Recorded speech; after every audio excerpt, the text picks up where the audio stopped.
My name is Natalie Brooks, and if someone had asked me years ago if I was happy, I would have answered yes without hesitation. Back then, it seemed like my life had worked out just right, as if I'd carefully chosen the right path and was simply following it without looking back. Daniel and I met shortly after I graduated from college in Columbus, Ohio. I'd just started working at a small accounting firm, renting a room from an older woman, and was full of quiet hope. Daniel appeared suddenly, like someone from a movie, confident, tall, with a way of speaking that made you want to listen. He worked for a construction company, talking a lot about projects, money, the future, and with him, I felt protected, as if he knew exactly where he was leading us both. We married quickly. I felt back then that if you think too long, you might miss something important. After the wedding, I moved into his apartment, a one-bedroom apartment, a little shabby, but with large windows and old wood floors. It was something he'd bought before we met, and I tried to respect it. It was his space, which he allowed me into. I cooked dinners, hung curtains, bought little things for the house, and rejoiced at how the apartment was gradually becoming ours. When Mia was born, I cried with happiness. She was a quiet child, with dark eyes and a stubborn chin, like her father. I stayed home with her for the first few months, then went back to work because I needed the money and wanted to feel useful. Daniel worked a lot, often staying late, but I was proud of him. I like to think he was trying for us, for our daughter's future. I justified his absences, his fatigue, his irritability. I ignored the first warning signs. They were too quiet, too inconvenient to pay attention to them. Daniel started asking who was calling, why I was staying late at work, why I was wearing a dress when I was just going to the office. At first, I laughed, telling him he was stupid, that I only loved him. But over time, his questions stopped sounding like a joke. They became tense, distrustful, cold. He would be silent all evening, then suddenly ask why my boss texted me at 9 o'clock. I explained, justified myself, proved the obvious, and couldn't understand why I felt guilty, even though I'd done nothing wrong. Home gradually ceased to be a place of peace. I began to catch myself choosing my words, wondering how he would react if I said this or that. I tried to be the perfect wife, a good mother, calm, comfortable. I thought that if I was patient enough, if I loved more deeply, everything would go back to how it used to be. I clung to the memory of that Daniel, laughing and hugging me in the kitchen and telling me I was his lucky star. When Mia was 9, my mother suffered a stroke. She lived in Cleveland, in the large house she and my father had bought many years earlier. After my father's death, my mother was alone, but she always seemed strong, independent, and living her life to the fullest. The call from the hospital caught me at work, and in that moment, I felt the world slip out from under me. My mother couldn't speak, barely moved, and the doctors immediately made it clear she would never be the same. I was torn between everything at once: work, my child, home, hospitals, constant anxiety. That's when Daniel suggested we move into my mother's house. He spoke logically, confidently, almost inspiredly. A big house, a good neighborhood, help for my mother, the possibility of renting out the apartment. I hesitated, but inside I was too tired to argue. When my mother, with difficulty finding the words, said she would be happy, I agreed. The move was a turning point, although I didn't understand it then. The house was spacious and bright, but it felt like a hospital. My life had become an endless cycle of worries.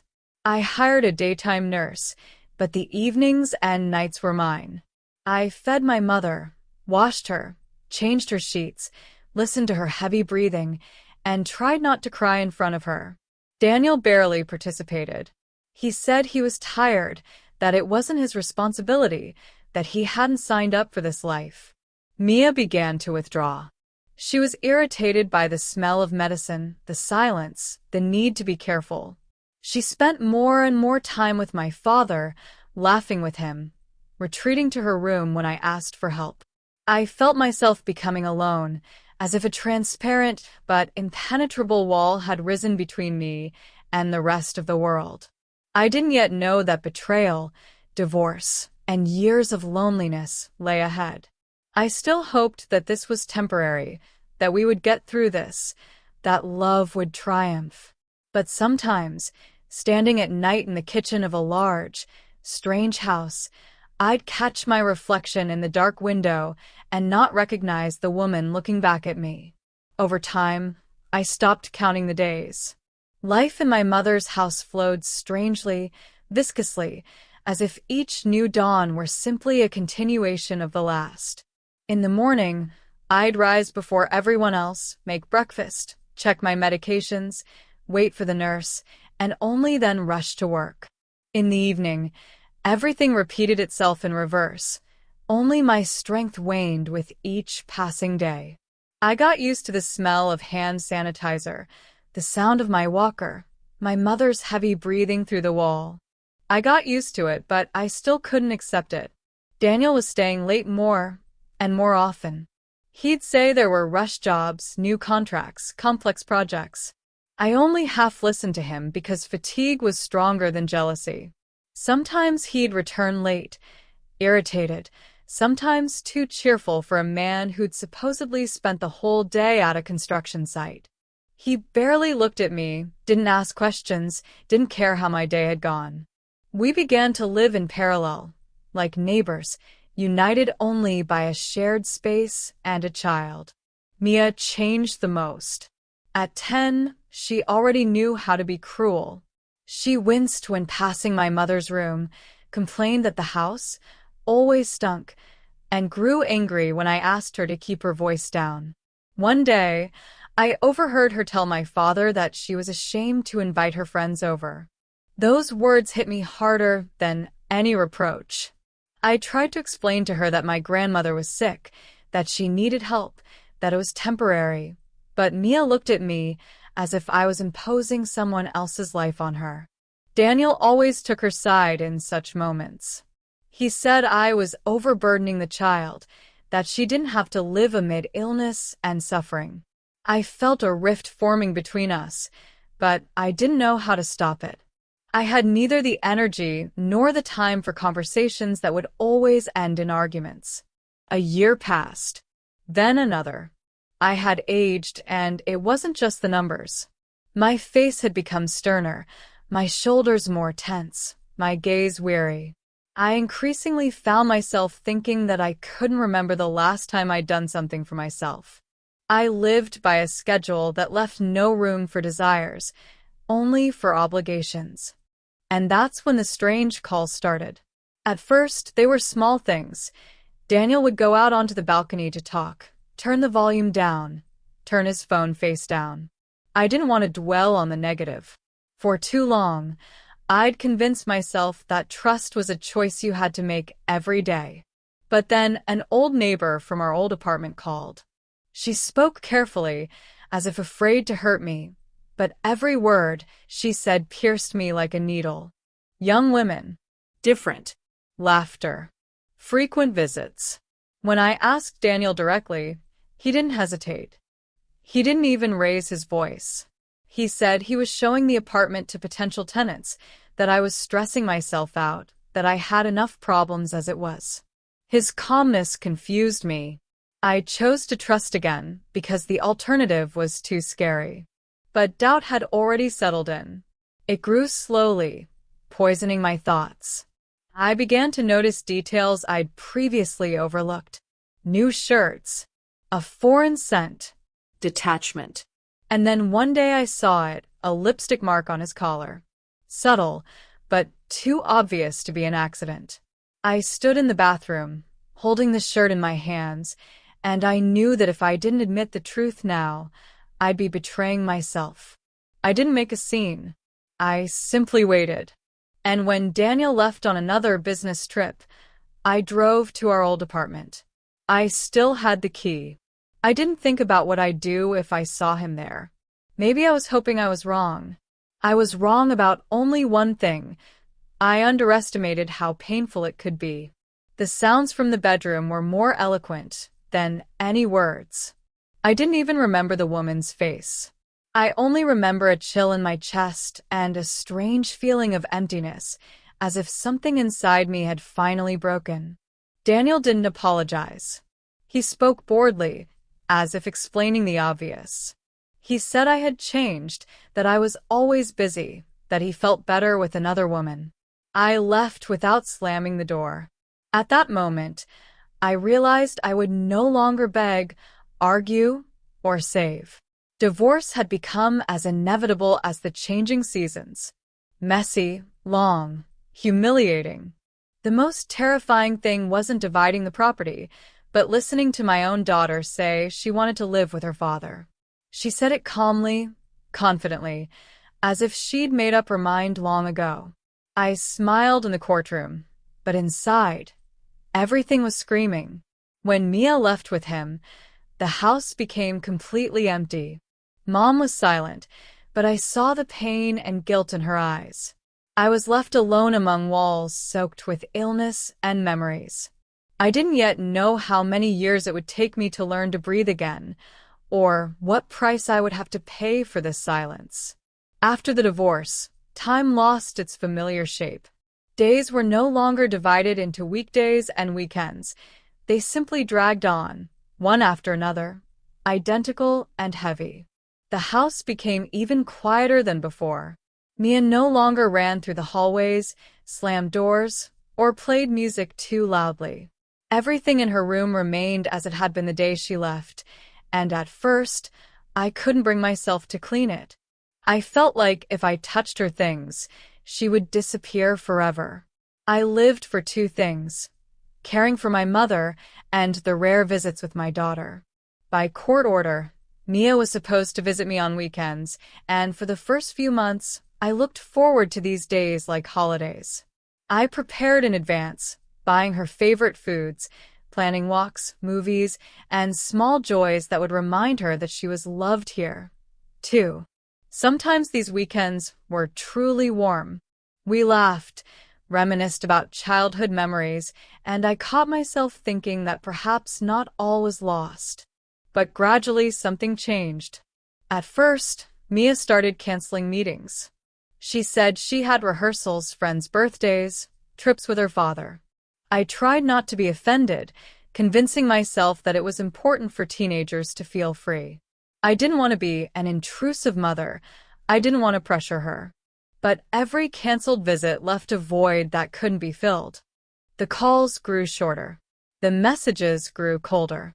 Sometimes she didn't answer at all. I caught myself rereading old messages and photos, as if trying to prove to myself that there had truly been intimacy between us, that I hadn't imagined it. When I couldn't get through to her one day and heard the automated message that she'd been blocked, a wave of panic washed over me. I dialed Daniel, and his voice was even, almost irritated. He said Mia was tired, that it was hard for her to be in a house where she was constantly reminded of her illness and her past. He talked about a normal life, about stability, about how she felt better with him. He mentioned a woman named Karen, saying that Mia had become attached to her, that she cared for her.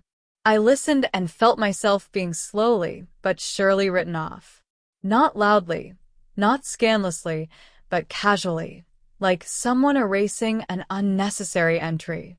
I tried to fight this feeling. I wrote letters I didn't send. I called and then hung up. I cried at night, trying not to let my mother hear. Sometimes I felt like I had no right to this pain because I still had a home, a job, and a mother.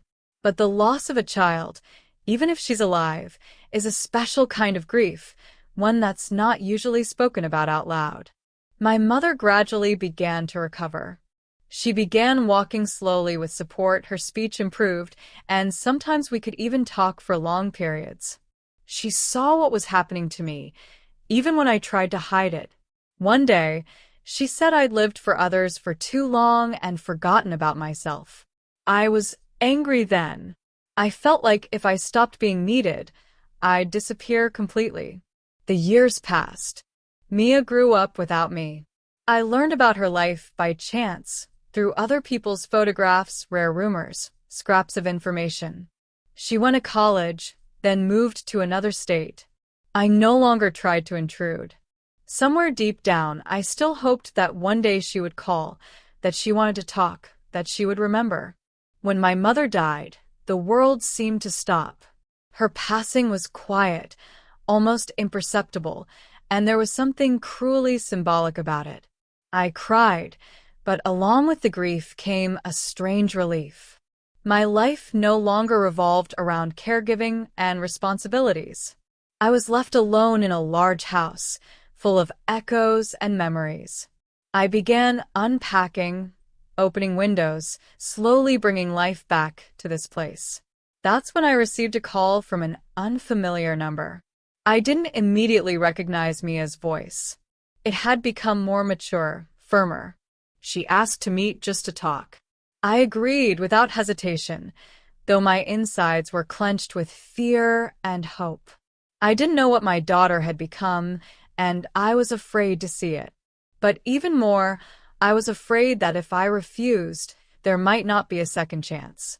We met at a small cafe in downtown Chicago, where I had arrived early and sat for a long time at a table by the window, my hands clasped around a cup of now-cold coffee.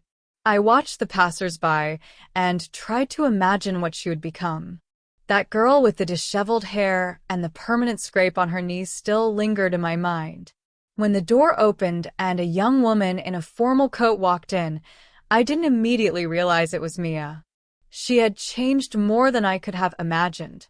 Her confident gait, her neat makeup, a strange maturity in her gaze. And yet, when she said, "Hi, Mom," I recognized the tone I'd heard since childhood. The first few minutes were awkward. We talked about the weather, the road, her job at the marketing agency, and how much she enjoyed living in the big city. She hardly asked any questions, and I was afraid to ask too many. I felt like any careless word could ruin this fragile moment. I caught her every movement, every smile, trying to figure out if there was still some connection between us. When she told me she was getting married, my heart sank with both joy and pain. I smiled, congratulated her, said all the right things, but inside I felt a void from not being there all these years. She handed me an invitation, and I was about to tell her I'd definitely come when the conversation abruptly changed direction. She started talking about the house, about Grandma's house, about how much it was worth, how conveniently located, how she and her fiancé wanted to live there. The words came pouring out one after another, cold and calculating. She spoke of rights, of justice, of being an only grandchild. I listened, unable to believe it was my daughter speaking. The same one who once refused to enter Grandma's room, winced at the smell of medicine, and called the house creepy. When I reminded her of this, she dismissed it as a trivial matter. She said she was a child, that all that was long ago, that now it was important to think about the future. There was no regret or warmth in her voice, only anticipation, as if she had come not to talk, but to make a deal. When I said that the house belonged to me, that Grandma had left everything in her will, her face changed. The smile disappeared, her gaze hardened. She kept saying that I had to help, that I'd ruined her childhood, and that I had to make up for it. At some point, I felt anger rising within me, not a sharp one, but a deep, tired one. I realized that this wasn't a hurt child sitting in front of me, but an adult accustomed to taking and demanding. When she threatened legal action and withdrew the invitation, I didn't stop her. I simply sat and watched her leave, and I felt something inside me finally break. After that meeting, I couldn't get over it for a long time. I replayed the conversation over and over, trying to find the moment where it all went wrong. But the truth was, it had all gone wrong much earlier. For too long, I'd hoped that a mother's love could mend any rift. It took me years to understand that love doesn't always mean sacrifice. I didn't go to the wedding. That day, I went to the animal shelter and spent a few hours walking dogs and cleaning their enclosures. It was a simple, physical activity, and it unexpectedly brought me peace. These animals didn't know my story, didn't demand explanations, didn't blame me. They simply accepted my care. A few days later, I saw photos from the wedding on social media. Mia looked happy, and for a moment I felt pain. But then I read her long post about me, about my cruel mother, about betrayal, about greed. I closed the page and realized I didn't want to make excuses anymore. Those who truly knew me knew the truth. When my cousin called and said Mia was planning to sue, I just smiled wearily. The will had been carefully drawn up, and my mother had taken care of everything in advance. For the first time in years, I felt not anxiety but peace. I stopped waiting for the call, stopped hoping for remorse. This acceptance felt more freeing than all my previous attempts to keep the family together. After that conversation and all the subsequent rumors surrounding the possible trial, my life suddenly slowed down. Not stopped, it slowed down, as if someone had removed the constant background noise I'd grown accustomed to over the years. The house no longer seemed like a prison or a hospital ward. I began to see it as it once was, spacious, bright, filled with air and memories that no longer caused acute pain. I opened the windows in the mornings, letting in the fresh breeze from the lake, and for the first time in a long time, I allowed myself to simply stand and watch the day begin without my involvement. I took up gardening. At first, without much of a plan, simply pulling weeds, trimming dead branches, raking last year's leaves. Gradually, it became a ritual. The earth beneath my fingers, the smell of grass, the feeling of tired muscles brought me alive. I caught myself thinking that this was exactly what I'd been missing all these years. Simple, clear actions, the results of which you could see and touch. I planted flowers that my mother loved and those I liked myself, as if carefully blending past and present. Sometimes I thought of Mia, not with pain, as before, but with a quiet sadness. I remembered her as a little girl, stubborn, laughing, and I understood that that girl would forever remain a part of me. But the woman she became had made her choice. This realization no longer destroyed me. It simply existed as a fact to live with. The call came on a warm spring day, just as the roses were beginning to bloom. I was holding a pair of pruning shears and at first didn't even want to answer. The number was unfamiliar, but something inside me pushed me to press the button. Mia's voice was tense, broken. She spoke quickly, haltingly. Pregnancy, financial difficulties, arguments with her husband. She accused, cried, demanded. The words flew into the receiver like stones, and I suddenly realized I no longer felt either fear or guilt. I listened to her until the end, and then spoke calmly, evenly, in a way I'd never been able to before.